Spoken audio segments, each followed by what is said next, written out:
போதை மருந்து பயன்படுத்தியதாக நடிகர் ஸ்ரீகாந்த் கைது செய்யப்பட்டுள்ளார். அவரிடம் விசாரணை ஒரு பக்கம் நடந்து வருகிறது. இதன் மூலம் கோலிவுட்டின் நைட் பார்ட்டி ரகசியமும் அம்பலமானது.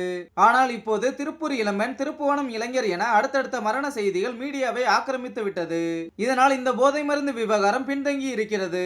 ஆனாலும் திரையுலகில் நடக்கும் பல ரகசிய விஷயங்களை பாடகி சுசித்ரா வெட்ட வெளிச்சமாக்கி வருகிறார். அப்படித்தான் இந்த மருந்தை வடநாட்டிலிருந்து தமிழ் சினிமாவுக்கு அறிமுகப்படுத்தியதில் பெரும்பங்கு ஒரு நடிகைக்கு இருக்கிறது என அவர் தெரிவித்துள்ளார். அதிலும் அவர் இந்த மருந்தை நடிகர் அரவிந்த் சாமி மற்றும் அர்ஜுன் ஆகியோருக்கு கொடுக்க முயற்சி செய்து இருக்கிறார். அந்த முன்னணி நடிகை ஆசை காட்டியும் கூட இவர்கள் இருவரும் அதை மறுத்துள்ளனர். அதிலும் அர்ஜுன் அந்த நடிகையை அடிக்கவே சென்று விட்டார் என சுசித்ரா கூறியுள்ளார். அதே சமயம் பிரபல மூத்த இயக்குனருக்கு இந்த பழக்கத்தை அறிமுகப்படுத்தி வைத்ததும் இந்த நடிகை தான். அந்த நடிகையின் முன்னாள் காதலர் இந்த பிசினஸில் பெரிய டீலராக இருந்தார் என்பதையும் அவர் தெரிவித்துள்ளார். சுசித்ரா இறுதியில் அந்த நடிகை மனிஷா கொய்ராலா என கூறி அதிர்ச்சியை ஏற்படுத்தியுள்ளார். வட மாநிலத்திலிருந்து வந்து இப்படி ஒரு வேலையை இவர் பார்த்தாரா என நெட்டிசன்கள் கமெண்ட் பாக்ஸில் அவரை கழுவி ஊத்தி வருகின்றனர்.